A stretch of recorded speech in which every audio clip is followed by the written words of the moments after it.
We cannot mess around with this anymore. This is Correct. why I'm a 12-step guy. Go to the big book. What does it say? Go out and do more experimenting.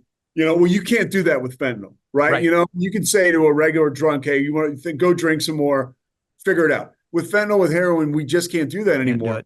So the stakes have been raised. I'm Flindt Andersen, founder of PAIN, Parents and Addicts in Need. I've been in recovery since 2001, and there isn't much I don't know about recovery. And my mission is to constantly tell the truth about addiction, to make the realities of addiction, recovery, and drug culture known, and to drive awareness and advocate change that ultimately saves lives. And I'm Jason LaChance, a certified recovery coach with a passion for speaking with others and sharing their knowledge to help others seek recovery and maintain long-term sobriety. And this is the Don't Hide the Scars podcast, presented by PAIN, Parents and Addicts in Need. Flindt Andersen, the founder of PAIN, we welcome to the podcast. Oh, I'm Jason LaChance. We welcome to the podcast. He's a sports broadcaster, podcaster, and I say awesome individual in recovery. Pete Sousa, thank you for joining us. Jason, it's great to be here. Good to be with you, share time with you again. And Flindt, it's really cool to meet you. I've listened to the pod. There's a lot of great stuff on here, so to be a part of it is it's exciting. Great, Pete. Thanks for joining us, man. We really appreciate it. This is going to be fun. All right. Yeah. It's not going to be boring. All right. That's the one thing we don't make it as boring. That's it. Well, although you were not a parent yourself, you, much like I did, drove my parents nuts in my addiction. So we kind of want to dig in there, really talking about that importance of that support group, because I know your mom was vital. You also had siblings too. That found sobriety. So kind of talk us through maybe your memories of that early phase and just how vital it was to have the support of loved ones, even though they may not have understood addiction. Well, it was interesting. It was a unique situation, at least, I find it unique. Both my brothers in recovery, all of us with over a decade. My brother Kevin passed away last year from cancer. But at 52, but he had about 12 years of sobriety. And my brother Michael also sober. They both got sober before me. We all knew that we had this disease because of the exposure to our father and his side of the family. So, even before we actually embraced recovery, we knew that we were, it was like we're dodging raindrops every day. We knew that we had this illness, and it made it easier to accept it for me when I finally was willing to accept it. But I think it made life really difficult for my mother and for my father. My father was alcoholic, but he was functional. And although his family, this thing had run roughshod through it, they'd never had anybody experience recovery, not that I know of. So I think my brothers and I were the first ones to embrace it.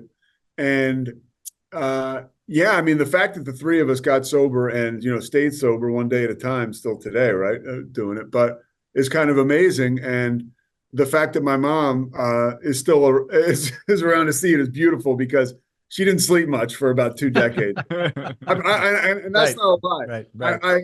It was, I don't know how she did it, but she did. She muscled through, and my father was there to support us when we were ready. So I was fortunate. Yeah. I got all kinds of things going on in my head right now. Look, it's I'm a little bit older, and so obviously my parents are even a little bit older than your parents, but my parents were kind of oblivious to the whole thing, because I moved out at 17. And so and when I was in my teens, of course I was playing all 3 sports. I was in music. I was in a bunch of stuff. So they didn't know whether I was high or not, because I was never home. But as because I moved out at 17, and I just didn't have that relationship with my folks. I had a better relationship with them later in life. But they knew something was up. They had to have, because I was stealing half their painkillers out of their bathroom, when I'd go there, honestly, right? Honest to God. They kept, and what was weird is they never talked about it. And I don't think I've ever even told you that, but they would hide them in different spots in the house, and then I'd find them. Okay. The new hiding spot that they had right? Then all of a sudden, 10 would be gone out of the bottle or 15 would be gone, and they never said a word. Yeah. Never, I don't know about your folks, but they never No, they said didn't a until word. the jig was totally up for me. My mom had a host of painkillers that I went right through. Nobody said a word. There's no way nobody noticed. And I think it was one of those things where it just wasn't something they wanted to address at that time. Because I was in high school, much like you. I was out of the house. I was a kid who, from the outside, you looked at. It was like, wow, like he's doing well, Like I was an athlete, like you said.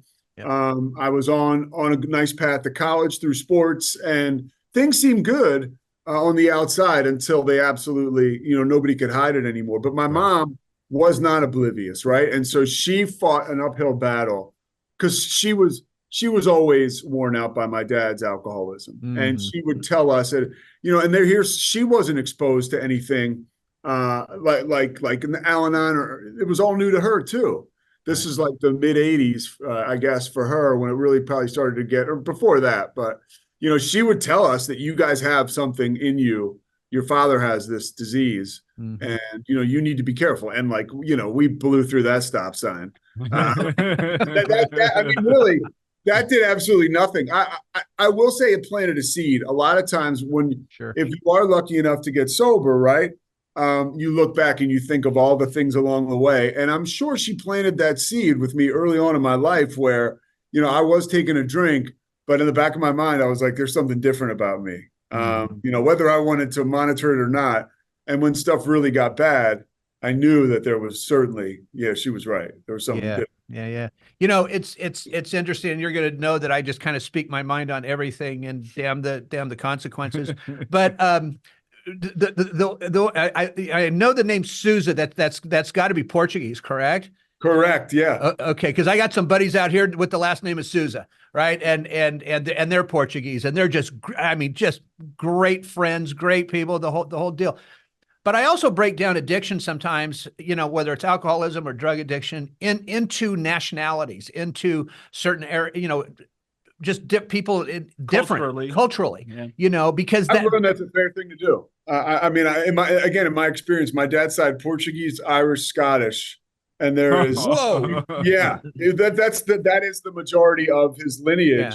And you just can't, it was right there for us. I think it was something in our DNA, I believe. Right. And again, I think most most cultures have somebody in their family that it's like, when I get asked, do you think alcoholism and drug addiction is hereditary?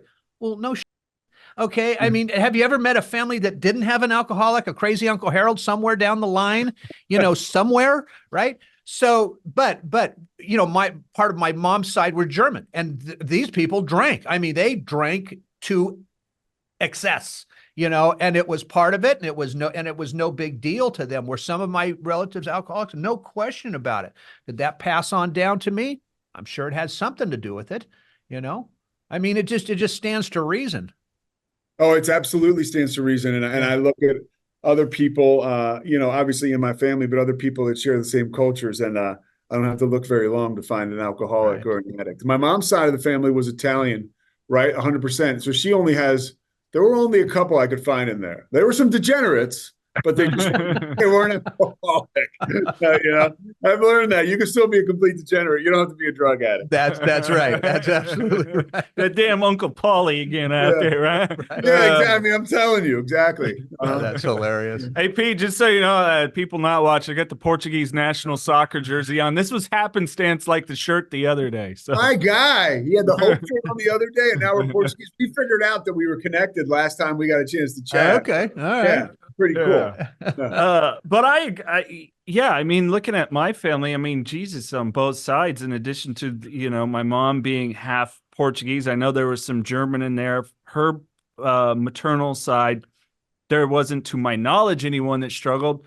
But on my dad's side, ironically, and I know maybe French people are going to be offended, but sex and love addicts, the males on the side. Yeah. And then the other was Native American, which my dad's recount of all of his Native American relatives, I mean, people on the reservation, all struggled with some sort of substance issue.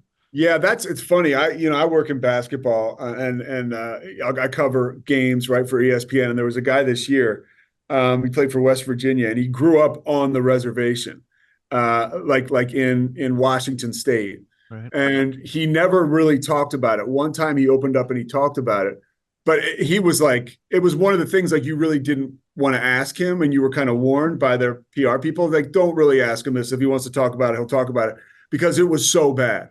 Like life on the reservation is just growing up Native American, I guess, can be really dark Yeah, because it of can. the addiction, and there's a lot of that, I guess, more than I ever knew. New Perceptions North, the premier drug and alcohol treatment and recovery center in Central California. A full continuum of medically supervised top quality care with programs for detox and patient residential treatment with dual diagnosis, intensive outpatient treatment, sober living support groups, and more. New Perceptions North provides adult men and women with the highest caliber of professional health care, treating each client with compassion and respect, in a safe, comfortable environment to begin the process of recovery to proudly create and sustain a life without addiction. Call 559-978-1507 or visit newperceptionsnorth.com. Let me tell you something. It is so bad on reservations, and depending on the tribe and depending on where, for example, Native Americans in Alaska, that alcohol is really prevalent there. And even though it's hard to get on some of the reservations, what they will do, and this is verifiable, people can check this out, that they will actually figure out how to break into the hairspray cans to suck the alcohol out of the hairspray cans. It is, and now of course that brings on a whole nother set of medical issues, because of basically what they're doing is they're huffing, all right, that alcohol out of the can. And so we own a treatment facility. We deal with certain tribes in our area, and it's really interesting. Most of the country is this way. They really don't like coming to private treatment facilities other than their own. And now they do have some Indian, Native American treatment facilities, but a lot of it is that old school sweat lodge type of, again, mentality. And I'm not trying to be negative here, okay? But that is why there is such a high rate of substance use disorder. That's why there's such a high rate of relapse, because the methods that they're using have they don't work at all in this. They don't work at all. Here's the other reality to it.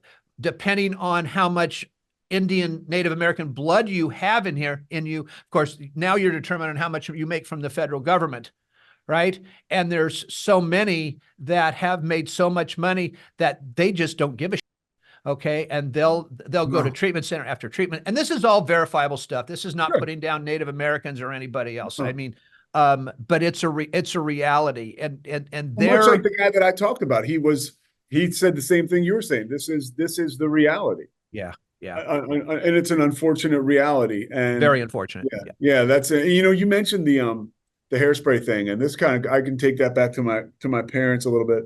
I remember when I was a kid, my dad this is like 1988, right? Because I think it was Michael Dukakis was running against George Bush, and the first George Bush. And Kitty Dukakis was an alcoholic, and she came out about drinking the rubbing alcohol. Right. And I remember being like, what in the world? Like, she drank rubbing out. And I can remember, like, that was almost a small victory for my dad, I think. Like, yeah, like, sure.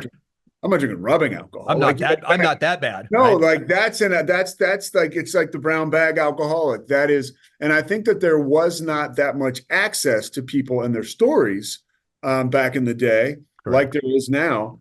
That there was like the recovery, like if you look anywhere you look now, you do see hope in stories of recovery. You, like I said earlier, you don't have to look far. Back then, in my experience, you did. Like it wasn't, unless you knew somebody that had gotten sober through, and this goes back again, my experience, through the 12 steps, because there was a light about them that I thought was super attractive, that as I've started to grow older. And that was something that my parents just never, I don't know that they knew. If they knew somebody that was in AA, I think there was like one or two guys.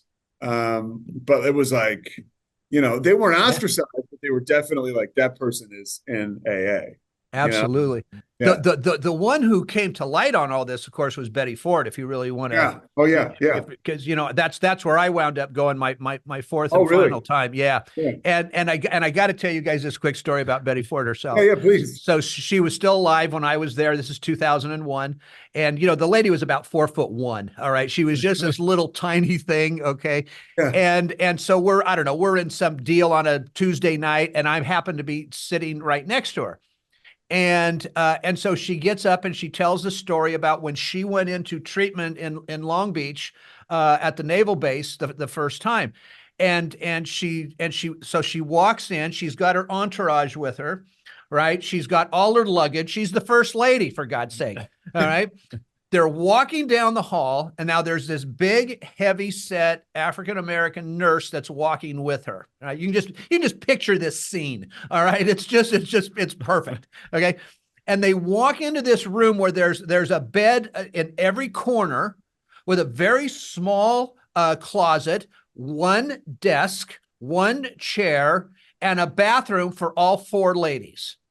Now, Mrs. Ford walks in. Here's the nurse in front of her. Here comes her entourage with her bags. And Mrs. Ford looks at the nurse and goes, "Well, ma'am, where am I supposed to put all my things?" And the nurse turns to her without missing a beat, says, "Well, shit, Mrs. Ford, why don't we just ask everybody to move their bullshit out of here so you can move your bullshit in?"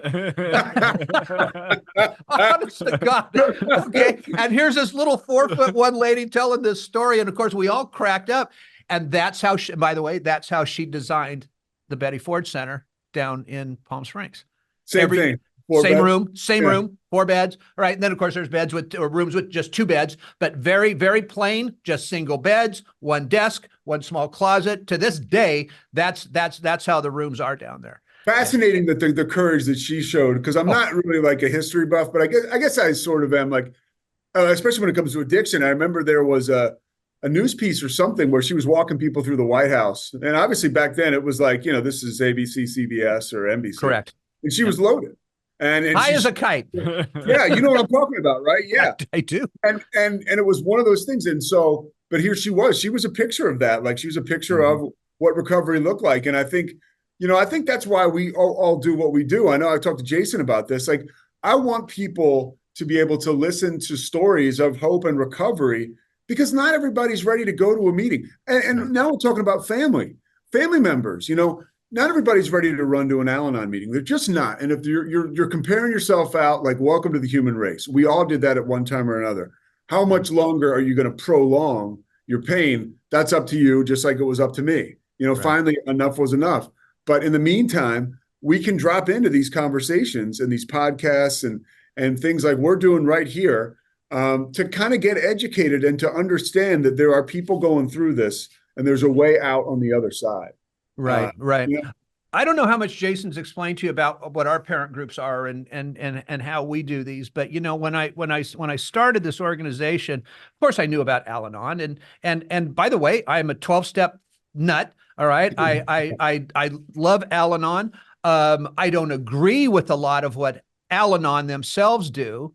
So when I designed our parent support meetings, we threw everything out the window, because what we do is we crosstalk, we give suggestions, we yell, we bitch, we cry, we laugh, we do all those things in our meetings that we've been having now for 15 years, and we've seen so many families come through.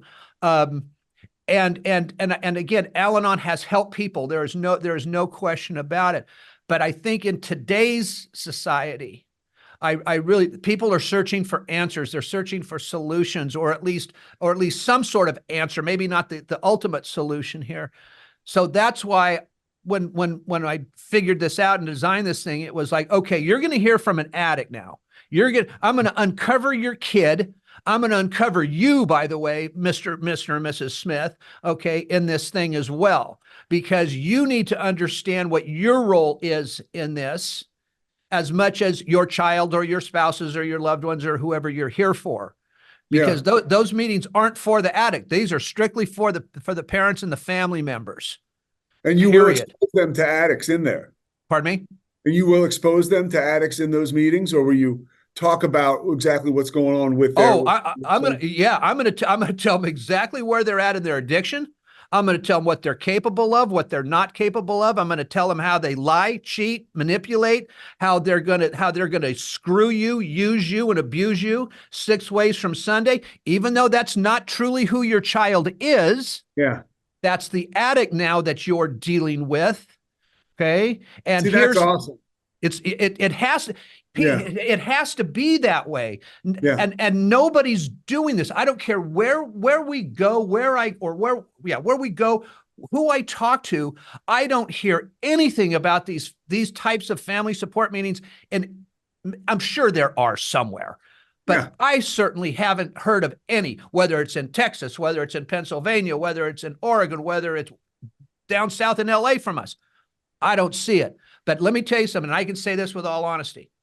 The parents that have been, and we've seen over 10,000 families since 2010, for the parents that have come through here. Now, again, not everybody likes me. Not everybody agrees with what I have to say. Okay. And guess what? I don't give a shit. All right. Well, that's a model for success right there. Exactly. But for those families that have been through here, and I have to say it in this way, not everybody's kid or loved one is clean.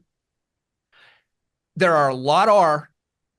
But whether they're clean or not, the parents and the family members have survived this because now they know what to do and what not to do.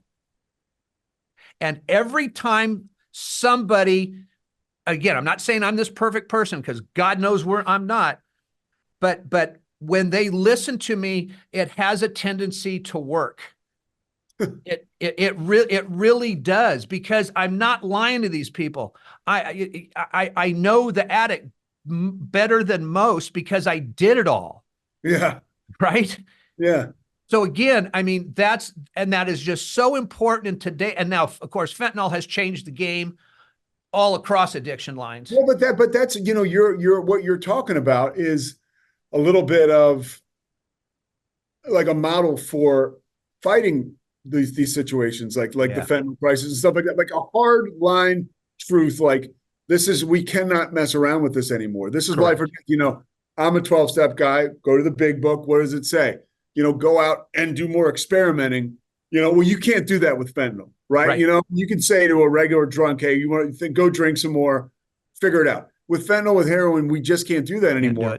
So the stakes have been raised, and there are some nuances here, or maybe more than just nuances, that are being added to the mix that I think are probably overdue. And I'm all for them. And I think it's because it scares the shit out of me what's happening with the pills and stuff. And I took like for parents, right? Like it's got to be so terrifying because I took so many pills when I was in high school that I ended up with a heart defect, right? Sure. And my parents knew that was probably the reason, speed, whatever I can get my hands on. And so I sort of got away from that. I was like a real like cocaine and alcohol guy and kind of like a garbage head, right? Whatever you gave me, I would take it. But those are my 3 things. Nowadays I know, and I know a lot of people can co-sign with me on this that have issues with addiction. I would not have survived. I don't think I would have. I would have started to take, oxys, like, and then you can't do that. Then you're shooting dope and then you're gone, and that's just like, or fentanyl. So, I'm grateful, but I also am like in pain when I think about what's happening behind me. And I didn't get sober too long ago. In 2011, and then 2012. I mean, I was in rehab, then I was in a recovery house, and I lived with a guy who is still sober today, but was a hardcore heroin addict in sobriety. We lived together, and it's just like it's crazy. It's really scary out there. It really is. If you or a loved one is struggling with addiction, please call PAIN, Parents and Addicts in Need, at 559-579-1551, or visit us online at painnonprofit.org. Follow us on social media on Facebook, Twitter, Instagram, and TikTok at Pain Nonprofit. And please subscribe to the Don't Hide the Scars podcast and share with others wherever you get podcasts and on YouTube.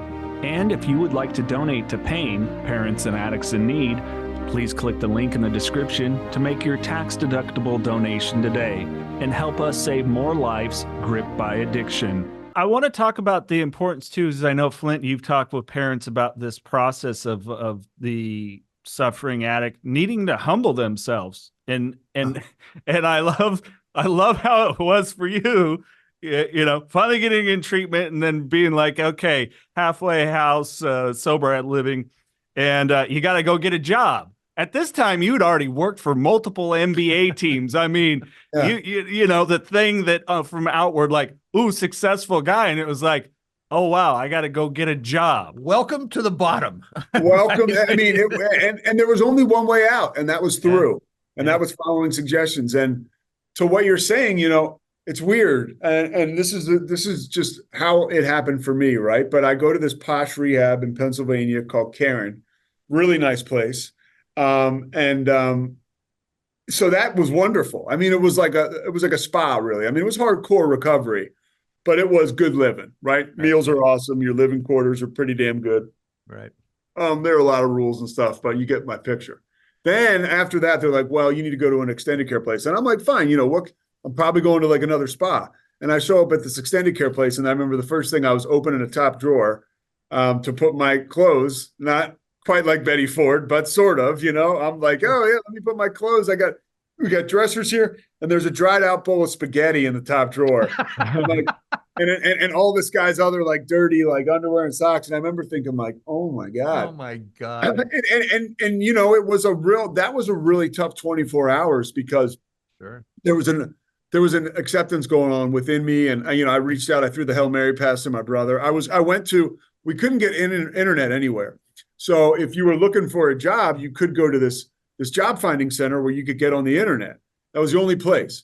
So we go to this job finding center, and I'm on the internet, and I'm like, the subject heading is like, get me out of here. And it's to my brother. And this woman comes up behind me, and she's like, hey, are you looking for a job? And I'm like, yeah. She goes, no, you're not. Like, you got to leave. So I got tossed from the internet place. Couldn't even send the email, which was, you know, in my estimation, exactly what was supposed to happen. You know, after the smoke cleared, and I got a chance to remember, because at this point I was sober a month, I got a chance to remember how awful my life had been before I actually was able to accept this thing and go to treatment and accept rehab and accept the treatment, accept the 12 steps and, you know, accept the fact that I was as messed up as I was, but I wasn't a bad guy. I was like, okay, I need to do this. I need to just take suggestions. And one of the suggestions was like, you got to get a job or we're going to throw you out. And I was like, damn, like, and I'd push that envelope all the way down the line. You know, I was probably like a month and a half before I got a job. Sure. And, you know, I was trying to get jobs. I was trying to get a job at this place called Liberty Tax. I think I was telling Jason this, where this big guy standing outside wearing a Statue of Liberty outfit. You know, who's better than me? You can't see it. I'm 6'5", 6'6". So I'm like, this is the layup for me. I go in and the guy's like, no, like, you know, we're not taking any new applications. And then I was leaving. He goes, because it's freezing cold in Baltimore, Maryland at the time, right outside of Baltimore. He's like, you can come back in a week. He's like, they usually quit. And then after that, I got it. This is the truth. It sounds weird to say it, but like there was a Kentucky Fried Chicken on the corner, and I just looked at it, and it was almost glowing. And I went in there, and I got a call back. Yes, you know. So now I can go to the interview, and I went in for an interview. And I got the job. A woman who had lived in a recovery house there, who had come through, she knew exactly who I was and what my deal was. She knew I was a guy from the recovery houses. She gave me the job. And I learned so much about just being a person that does esteemable things and learning how to do stuff. I really didn't know how far I was from any kind of solution or ability to live until I had that job. Right. Because it taught me I didn't know how to work a register. You know, I didn't know how to deal with people, you know, that weren't kind of maybe kissing my ass or on a different level.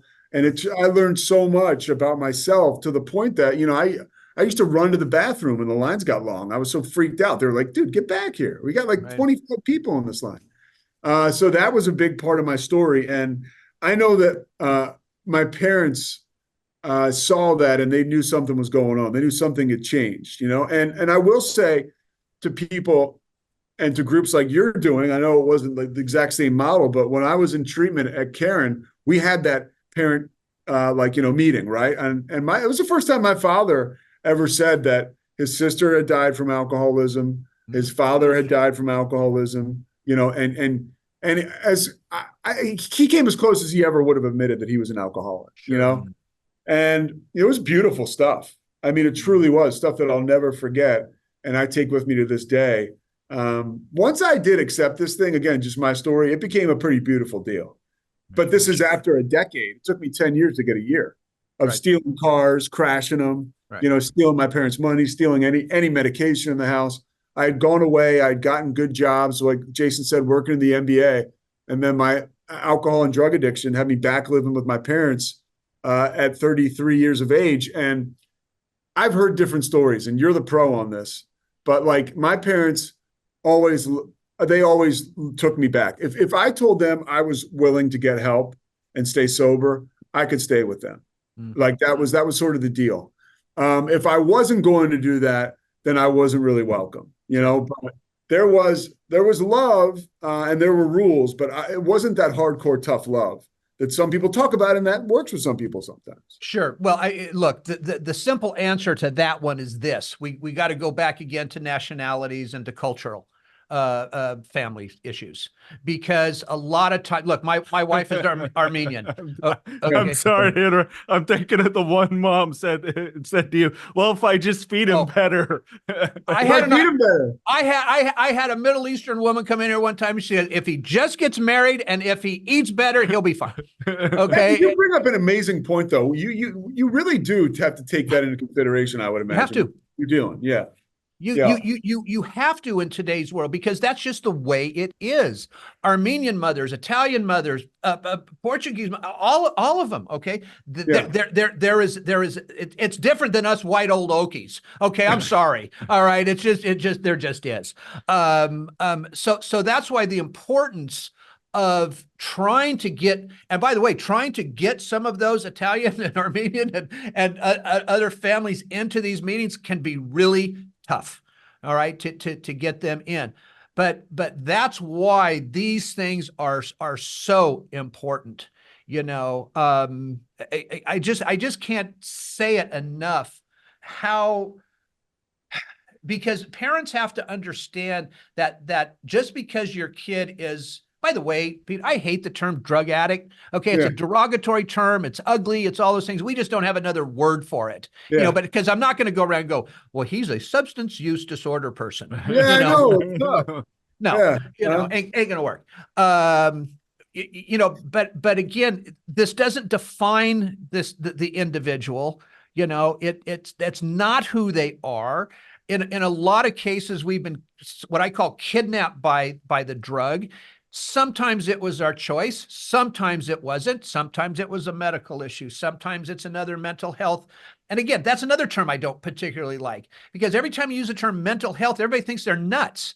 Okay, well, that's not the case. Yeah. All right. Yeah. Somebody may have depression. That doesn't mean you're nuts or crazy because you're depressed or because you have ADHD. I mean, we need to get terminology going the right way here too. Yeah. But that was cool for me as a kid, real quick, because I was dyslexic and all that stuff, and I was like learning disabled, and I would go. They would send me to this reading van, and they were doing the best they could. Sure. I mean, but that was a stigma early on as a kid. I was like, man, I'm an idiot. Like that's what, I'm not that smart, and there were things that I knew I was good at and I knew I liked. And maybe, I've been pretty good at stuff and emotions now. I've been working on it for more than 4 decades. I mean, I've become a master of it. So I think even then I was stuffing it. But yeah, that was tough. I mean, as far as the terminologies, my personal experience with it was tough. Yeah. Well, and then I don't know about you, Pete, but I went to the RSP Resource Specialist Program. The word special is in there. And if kids notice that you aren't there at a certain time during the day, boy, that the harshness comes in. And they notice like when I would go to at lunch, I would have to go get my second dosage of Ritalin for the day. And I remember these 2 girls, one of them who I was like so scared, but I thought she was pretty. And they were like, hey, spaz, And I mean, I still remember that. Sure. I'm talking to you guys like so much later. So yeah, I mean, those are all the things, and right behind you, and that's why we talk about this stuff. Don't hide the scars, right? Whether Right. it's a family, whether and it goes deep, and it goes decades ago. It does. And what I have found over the years is most of the time the individuals that have those, I don't even call them ailments, okay? Because sometimes they're blessings, all right? And I kid you not when I say that the people that will have these things are sometimes and more than likely brighter than the other guy. Yeah. No, Okay. it's It's just trying to harness all that stuff. yes. Okay. To get it moving everything in the right direction. That's all it is. Yeah. That's No, and that all was it my is. experience. And I found out, I'm no good. I mean, not even do I like it, I'm no good sitting stationary at a desk. Right. I have to get in front of people. I have to connect with them. I have to, broadcasting's my thing. Like talking is a thing. And that was stuff that it just wasn't even an option or a thought, man. It was like, this kid is special, and that as a kid, that hurt. You bet it does. Mhm. You bet it There's does. a story, I'm sure you've heard this, and I'll make it as quick as I can. There was a young girl, and this was in Russia in early 1900s. And again, this is loosely based on reality, but you guys will get it.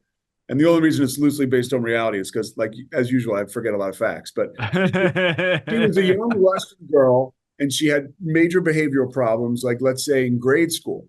And they had to take her to a doctor because they were going to figure out what to do with her because she couldn't sit still in class. She was special, right? Like somebody like I was, or like they said Jason was. And she's talking to this, or her mother is talking to this esteemed doctor. And outside, he sees the girl getting up, and she's just kind of moving and shaking and almost like dancing. And he says to the mother, he goes, she doesn't need to be in a school like that. Like, have you tried to get her into like a dance academy or something, in that realm?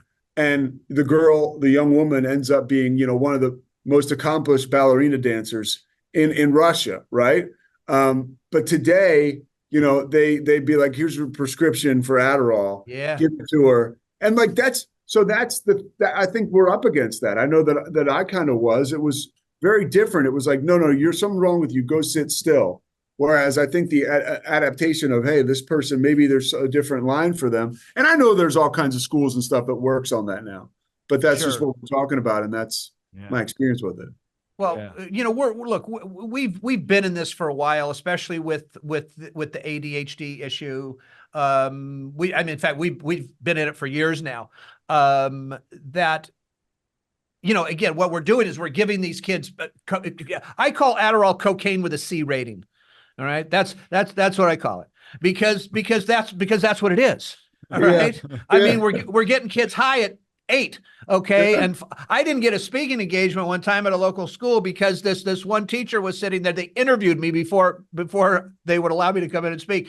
And she said, well, what do you think about the Ritalin issue? And I said, well, first of all, I kind of think it's BS. I said, especially if you're giving it to a 5-year-old.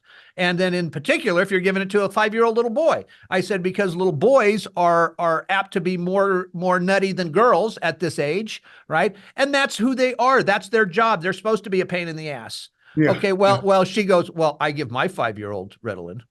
And I went, oh, okay. I mean, it's like, what do you want from me?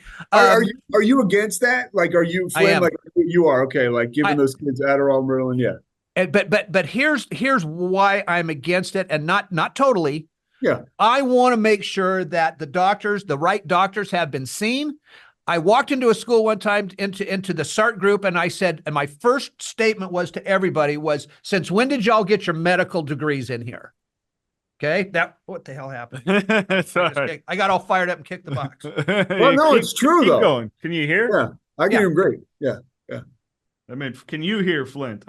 Can you hear me? Yeah. I can hear you great. Yeah. Okay. Yeah. So I walked in. I said, "Since when did y'all get your medical license?" And they're looking at me like, "What?" And I'm going, "Why as you guys as teachers, why are you telling parents of 5-year-olds that you need to take their kid to the doctor and put them on Ritalin?" I said, "You're teachers. You're not physicians." Yeah. Now, I was never asked to come back to that school either, but again, I don't care because look, Even today, lawyers in particular, attorneys, they have the highest rate of alcoholism and cocaine use of any profession in America. Most of them are because they're overachievers. They are extremely bright. Their study habits, everything is on high frequency, high motion. Okay, everything's going. So these guys, and because of their workload, the education piece of this, again, not saying things aren't tough.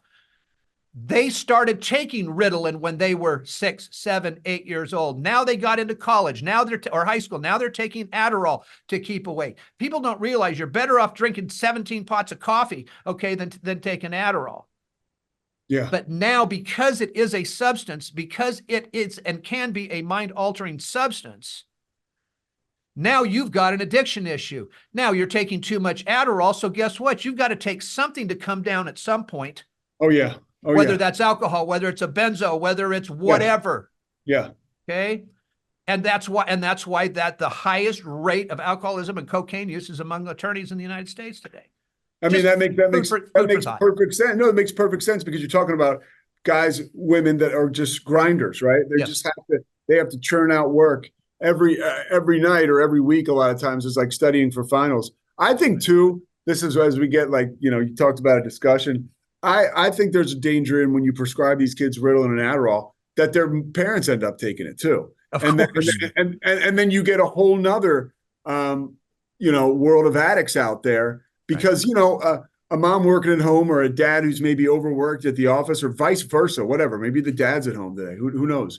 Right. But you take that stuff because you need to up your game. And the next thing you know, you're like, damn, that felt great. It got me, I was doing more. And the women, oh, I lost weight. The guys, I could work out. It's just kind of like, yikes. It's not a good theme to have that stuff on the scene. It's just not.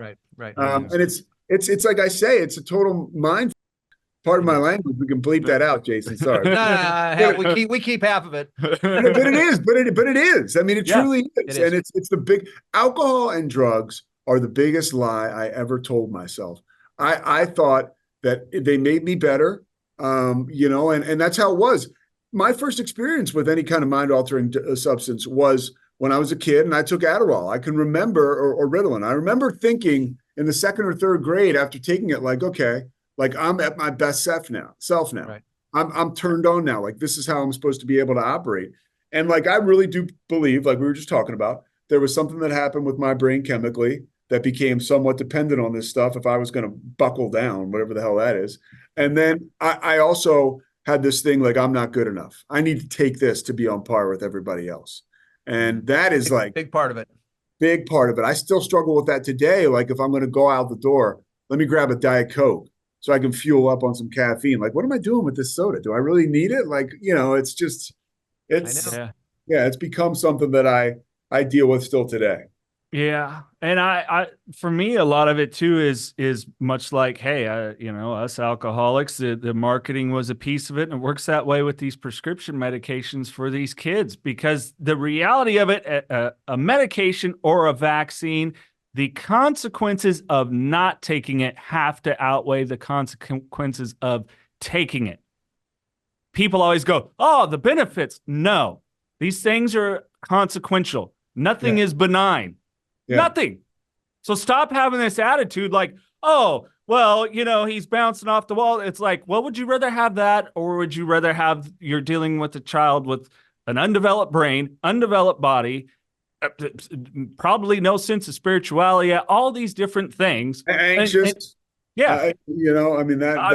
Start first. Like, how much sugar do you give the kid? Let's try a no sugar diet. Maybe it's something with he gets too much grains, which acts as sugar in the body. Let's take a look at all these things. And it's just like, the benefits. It's like, no. The consequences. So stop talking about like the benefits. See, this is the shit that gets me fired up. Yeah, no, but they so far outweigh the consequences, outweigh the benefits. Yeah. So it's it's like when you're watching the commercials, right? not the 6:30 news or whatever, and it Gosh. comes out with some new drug, right? And it's, the butterflies are flying around and people are prancing through the forest. Okay. And and everybody's feeling good. And then here comes the side Look effects. out. Okay. Your left nut is going to fall off. Okay. You could become blind, deaf, dumb, whatever Oh, it the poor is. voiceover guy gets Instant cut off by the end diarrhea. of the commercial. Right? The voiceover guy he gets cut off at the end of the commercial. Exactly. But this thing's reeling things off which seems like it could go for 15 minutes, but we're going to go, oh, that drug looks good. Monkeys might actually fly out your ass. Right. Exactly. Everybody's dancing around and hanging out. Right. But I could walk around with constant diarrhea for the rest of my life. But no, you know what? I'm going to feel better. Yeah. I mean, really? Your skin is glowing there, Flindt. That's funny stuff. Pete, so where are you at in Texas? So I'm in Waco, right between Dallas and Austin. I've been here for about 7 years. Okay, nice. Good recovery community in those areas? All I've done here is speak honest. I've been around better. I mean, it's the folks here in recovery, more often than not mean business. There's not as many meetings. And, Got it. I don't know if that's a good thing or a bad thing, probably a bad thing, but there's certain meetings that I go to. There's a noon meeting that I'll go to every day. And it's one where that's my home group. Good. Meetings at night are good. There's big book studies that, the community is here if you're looking for it. But I've also lived in other places in the Northeast, Philadelphia, Hartford, that area, Charlotte, Boston. You don't have to look too far to find meetings there. I mean, anywhere you don't really now with the app, and you can get to a good meeting, but there's nothing like, I got sober. I went to rehab at Karen. We lived in a recovery house. And then I had a job in a kitchen in New York City, and I lived in Jersey City, New Jersey. And at that point in time, I was on fire with 12 steps and recovery. I could go to 3 meetings in a day and have a blast. I could be like, let me try this meeting out here. Let me try that meeting out there. Let me try, I saw a pretty girl there. Let me go back there. I'm not perfect. But that's certain stuff will keep you coming back. But there were so many different meetings that was a real, a fortuitous thing for me early in recovery. Sure. You always are going to have to work for your recovery to find it. Right. But it could be better here. Yeah, for sure. Yeah. My sponsor would say, go start a meeting, but whatever. Right. How about in what you do? Do you see a lot of substance abuse in what you do, especially with athletes and what's going on there? I do. It's interesting. It has softened a little bit because I think, I'm in broadcasting, right? And a lot of the stuff is now, people are conscious of when you go to dinner, because you'll go to dinner with the crew or whatever, and people are conscious about what getting drunk or what getting in trouble could lead them to. Whether it is, can you hear me, Flindt, or no? Keep going, Pete. I can hear you. Okay. I'll keep going. But there we go. Okay. You got me. Look at that. Jason is. I'll tell you what, Jason could do anything. Superman. He's the best. So addiction in the field I'm in broadcasting, I think people are way more conscious of what can happen when you get drunk. Because like when we go out to dinners and stuff, like the night before games, most people are really conscious of it. Certain people are just alcoholic and you see it. I'm normally with broadcasters, a member of the crew. I'll tell you what the neat thing is, since I've really been out there about my sobriety, doing stuff like this with you guys. I have my own podcast. It's a situation where people will, if you're working a game with the crew for the first time, I'm not like Dick Vitale or like Jim Nance. People will want to look me up and say, okay, who am I working with? Sure. And then one of the first things they see about me, this guy's sober 12 years, like different stories about that. And there's an interesting connection I find with people. More so than not, I'll be working or preparing for a game in a broadcast booth, and one of the camera guys will come over and be like, "Hey, I saw your story. I'm 7 years sober." Or a producer will do the same thing. It's awesome, and we talk about it. Hey, are you 12 steps? No, I'm not. What do you do? Blah blah blah. It's just like that is so cool. So I think the one thing that has been beneficial of me opening up about my recovery is I'm able to find other people in recovery, and like you can have a great 30-minute, awesome, fulfilling conversation with somebody else you work with, kind of like quietly before you start. And then it's like, oh, you're just like supercharged. Right. Right. So that's been really beneficial. I'm also right now, and I'm wrapping this up, I have another month doing this, is I do morning news here in Texas. And it's been too much for me to do calling games and do the podcasting and do the mornings. And they're just so early. We actually, a lot of our sponsors are those commercials that laugh with butterflies. That's how early it is, because people that need the medicines are watching. Exactly. Yeah. But I've seen addiction. I've seen a lot of addiction in TV news too, because there's a lot of, you get these young reporters who will go out to the scene. I don't care where you live, whether it's Waco, Washington, D.C., New York City, you're sending a reporter out to a fatal car accident. Right. And this person's 25, 26, and they're coming out of college or whatever. It's their second job. And they saw 2 dead bodies today. Like, they don't know how to deal with that. Correct. And there's a lot of drinking behind that, and the pressures and just trauma from those aspects of the job. So I've seen it there too. Mm-hmm. Yeah, my station, God bless them, I work for KWTX in Waco, or I will for another couple months here, or another month. They're owned by this place, Gray Television, and we have a woman who now is a therapist that comes and sees us every 2 weeks. Wow. So we can just talk about this stuff. And it's been I've not only watched our newsroom sort of come together and become more cohesive post-COVID and all that stuff, but I think people, she'll see if they have an issue, she can point them to a place that can maybe get them the level of care they need. It's really been pretty cool to see that. That's pretty amazing. Yeah. Because as you were saying that about the 25-year-old that's seen 2 dead bodies for the first time, it's like when I was 20, 22, 23, I was an EMT in a paramedic unit, and I worked at one of the busiest emergency rooms here in Fresno, without any training, and then all of a sudden I'm seeing gunshots, I'm seeing decapitations, I'm seeing all this stuff, and everybody wonders why I did drugs. Okay. I mean, it's like, really? Okay. You don't want to go home with that. And you're trying to help however you can. And this company, Gray Media or Gray Television, they're a publicly traded company. And I think that it's maybe, it can't be easy for them to co-sign on something like this, because we talk about there's risks, right? Like confidentiality, all that stuff. We tell this therapist stuff that, she's not going to tell our general manager or our news director. And, that could get ugly or muddy, but they've thrown that out. They say, hey, this is worth it. And the results have certainly been something that makes it obviously worth it. It's been pretty cool. Right. Nice. I think it sends a clear message of people want to know that they can thrive wherever they're at. And if that it's clear that the company, the boss cares. Yeah. Like, I mean, I don't know. You got better employees. Yeah. You just do. It's like having that coach, I mean, all 3 of us played sports. We each had a coach, or at least multiple coaches, as like, like this guy's going to war with me in this. He cares game. about I'm giving him up. Right. Yeah. Hey, Pete, if people want to, before we let you go, we got to talk a little sports, but tell people about your podcasts, what they are, how they can find them.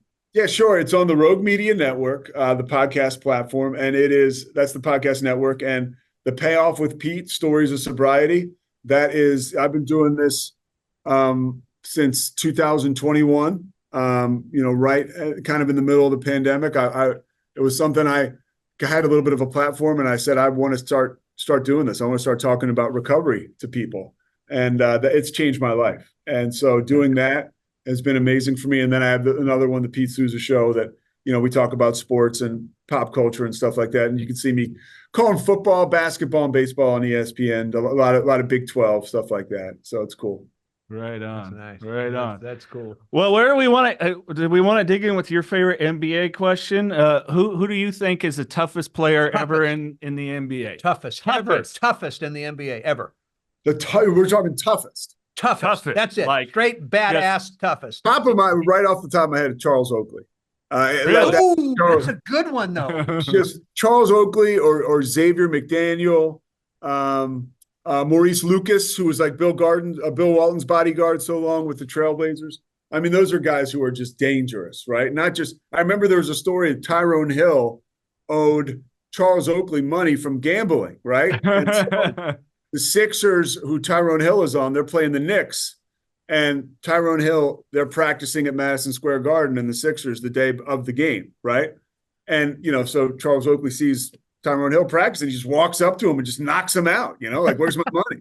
Like, it's just like, there's a lot of stories like that about Charles Oakley that make me think that, yeah, he probably was one of the baddest dudes to play basketball. All right, here we go. We got to tell him, you're not going to throw Larry Bird into that group? Well, Larry Bird was a well-rounded, tough guy, yeah. But I think even Larry Bird knew, okay, when enough was enough, because he had to stay healthy, and we needed him on the floor. There's a good argument right there. No, Larry Bird was a guy. That is a guy who literally he could, like, his back problems towards the end of his career, debilitating. I mean, he could hardly walk, and he would have to lay down. You don't see guys laying down on the court. I mean, between whistles. So that never happens anymore. That's what he used to do. Oh yeah. He'd lay down so he could get up and go back in. Yeah. And the dream team, he barely played because at that point in time, his back was so bad that, it was just having him out there. Yeah. That's a really good one too. Yeah. Cause I got to tell you, I've never in any clip, anytime I watched him, I've never seen him back down to anybody. No, never. I mean, to anybody. Didn't matter if it was Oakley. Didn't matter if it was Kareem, Dr. J. I mean, Dr. J was one of my all-time favorites. I mean, that's just. Well, those two got into a huge fight, and there's an iconic picture of them, and there's nothing but respect between the two of them. But yeah, they were. Right. Dr. J wasn't backing down to him at all. Oh no, no. They're all pretty much badasses. Right? They were tough. The biggest lesson I ever got when I was playing basketball is on this NBA theme cruise, Pete. And so me and my buddies decided, we'll play a little 3-on-3. So it was Vinny Del Negro. Ooh, he's tough. God, what was his? I'm drawing a blank on another guy. He played on the Rockets championship team. He was kind of like a John Paxson type role guy. And Moses Malone. Maloney? I can't. The Maloney guy? Matt Maloney? No? That sounds right. White guy? Yeah. Yeah. Okay. Sounds right. And then Moses Malone. And guess who got assigned to guard Moses Malone? I'm sorry to hear that. Sorry, man. We're playing to 15.